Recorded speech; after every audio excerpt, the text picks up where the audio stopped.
Cholesterol is present in the membrane of every cell in our body. It is an essential lipid that also plays crucial roles in the brain structure, function, and health. It is involved in the making of hormones, tissue repair, and bile. The body makes about 80% of its cholesterol and even recycles it before allowing it to be just released with the body's waste. But a total cholesterol of 347 is just sky high. My doctor looked at me as if I was keeling over any second. Hello and welcome back to my channel. Today I am talking about my personal experience with sky-high cholesterol, what I do about it and how I plan to handle it in the future. Stick around and consider subscribing and liking this video. I know that I've always tended to higher cholesterol. It is a very confusing issue. Most doctors say you should take statins immediately to lower it.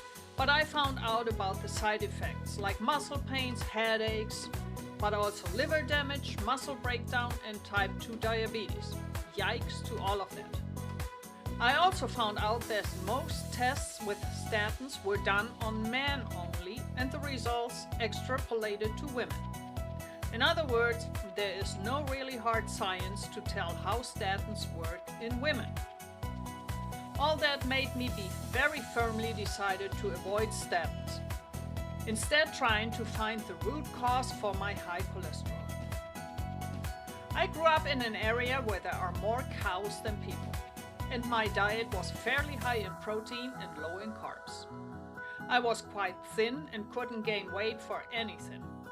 I used to say that I could eat a cow and not gain an ounce. Later in life, my diet became much more carb heavy and I gained weight, although not much, and I lost it easily. I never had to diet to lose weight. I just skipped a dinner here and there, and that was it. All that changed when my perimenopause and menopause hit. It seemed that just looking at a cake teleported it straight into my fat cells. First, I tried clean eating, which eliminated processed foods in favor of more from scratch-made items.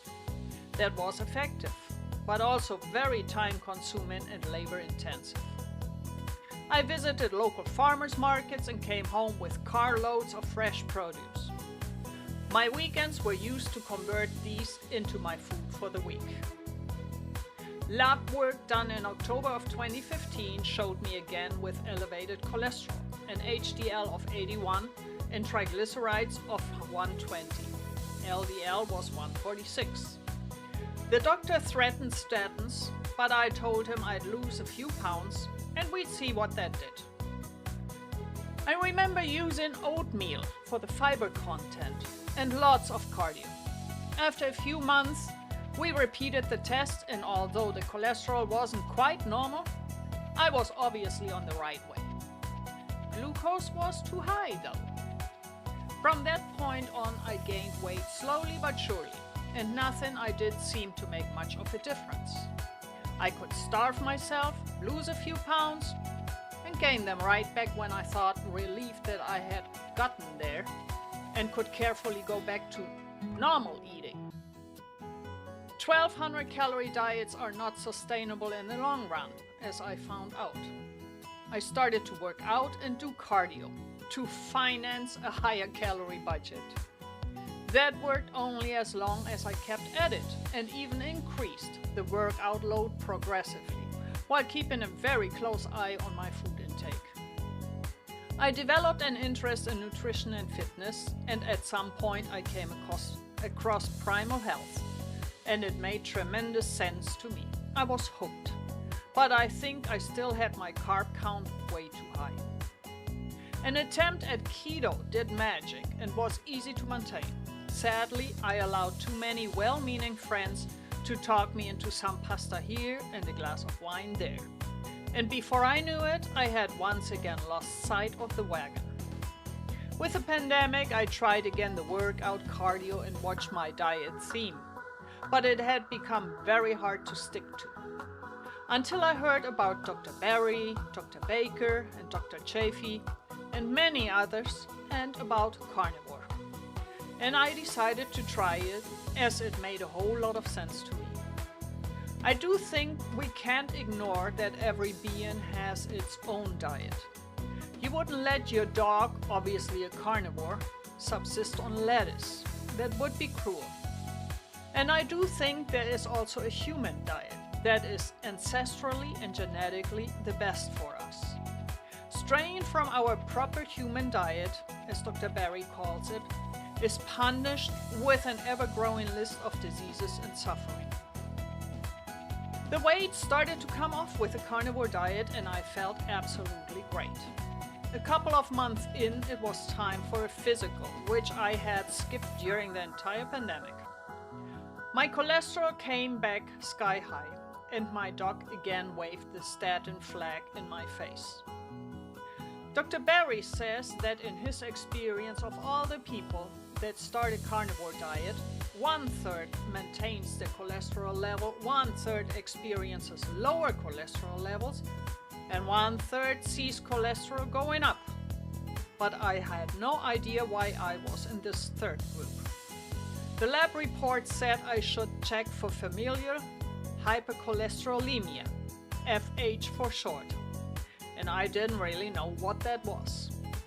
So I started to investigate. I had no reference in my family of high cholesterol. Seems I'm the outlier. A video with a presentation of Dr. David Diamond, which I link below, gave me very good information about familial hypercholesterolemia. Dr. Diamond himself has it, so he felt compelled to investigate the issue. Thankfully, he put his findings out there for me to find. It is a genetic predisposition to higher cholesterol that goes together with an also genetic clotting issue, which creates a risk of cardiac events. But I also learned that if you make it to 60 with FH, you are likely to have the same life expectancy as everybody else. Great news. But I still didn't know if I had it or not. I did a genetic test and the result was that I don't have it. Check that off the list. Phew. So, what is it then? I learned that thyroid issues could cause high cholesterol, so that was my next test. It came back only subclinically hypothyroid. The doctor didn't even deem it enough to put me on thyroid meds. I have started to take a couple drops of Lugol's iodine daily and also take a bovine organ supplement. That seems to help, and even my thinning eyebrows have made attempts to return. Check that off the list as well. I investigated further and tested fasting insulin. My doctor didn't see the point of ordering this test, but Dr. Berry has some very informative videos on his channel. According to those, fasting insulin gives you very good information about your glucose levels and how much insulin you have to be making to keep it in check. It's best to have levels under 10, optimal are levels around 5. My 4.5 looked quite pretty. I had inflammation levels and liver values checked as well, and everything was looking very good. Check and check. I also decided to see how my cardiac arteries were looking and scheduled a CAC, coronary artery calcium scan. It's a quick and easy scan, done in under 5 minutes, and it tells you how the heart arteries are looking.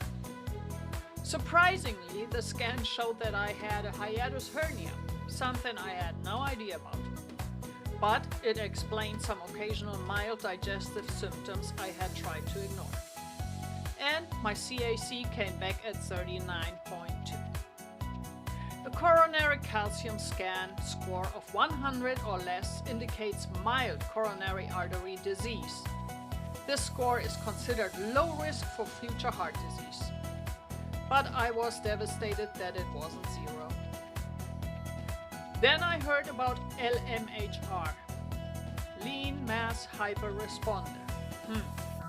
Turns out those are people that on a very low carb diet develop astronomical cholesterol and HDL levels, while triglycerides and inflammation markers go quite low.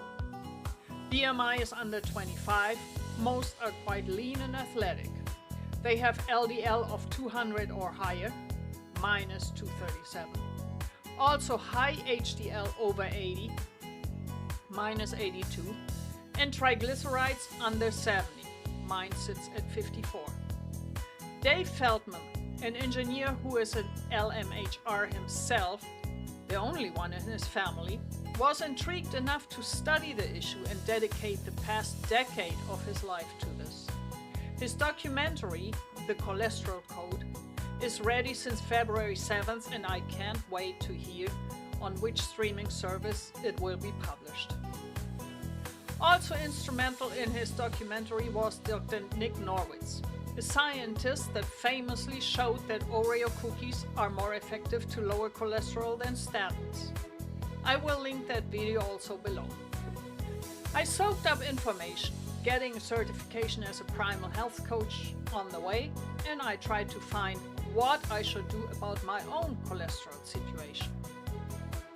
I have again gained some of the weight back, as the confusing information led me to be quite undecided about my diet, with keto one day and fiber-rich carbs the next. It seemed damned if I do and damned if I don't. Weight gain or high cholesterol. Nice choice, and for a while I couldn't make up my mind. But at this point, I think I can say that my body does not tolerate carbs very well. Regarding the higher cholesterol, I see as soon as I lower the carbs, I come to the conclusion that I'm likely at an age where I will even benefit from this. Statins are not an option for me, because I don't want the side effects. This is my personal decision, and I am not a doctor, nor am I trying to tell anybody what they should do. For me, it is n equals 1. My test object is only me.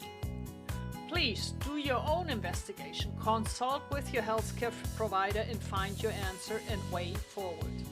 I can only tell you my path and my reasons. In my case, I am metabolically healthy, and the only positive that statins could bring that I see is the anti-inflammatory effect. But per my lab work, my body has that quite nicely under control. What does not benefit me is doubting and going back and forth with my diet. Science is working on it, but so far the guidelines have not been updated. I think they are outdated and don't take into account the newer findings. I do have some plaque in my artery, which I will try to reduce with diet and exercise, and also vitamin D and K2, added to exercise and good sleep, which is a priority for me. I heard that finding cholesterol in the arteries around a lesion is like finding firefighters around a burning house. You could think they are to blame for the fire, as every time there is a fire, boom, there they are. As you might blame the cholesterol for the lesion, when this lesion is in fact, per some studies, likely caused by sugar and high blood pressure, and the cholesterol is just trying to bandage the wound. In fact, the calcification in my arteries is calcified cholesterol that may dissolve when the artery wall is healed. If I had high blood pressure, which I don't, I would worry about the blood flow loosening that plaque, which would be dangerous. As it is, I can probably let it heal and hope my body reabsorbs the calcium. Some people say the CAC score will only go up. Some say they have reduced their score, and some even brought it down to 0. With keto or carnivore diets, of course. I will repeat the CAC scan in a couple of years. I'll let you know how things look then. For now, I plan on a very low carb diet between carnivore and keto, also called ketovore, under 20 grams of carb per day. I will continue a practice that has worked well for me in the past, that is to have once a month high carb meal, to eat something I have been craving and to keep metabolic flexibility. I will continue to watch my metabolic markers. High triglycerides, low HDL, high glucose, high blood pressure and belly fat are all symptoms of metabolic syndrome. If you have 3 of these 5 checked, you are in. In my non-medical opinion, this is more dangerous than sky-high LDL. I will do my best to stay informed about related scientific and anecdotal evidence, and I will update you when I do my next round of lab work later this year. Thank you for watching.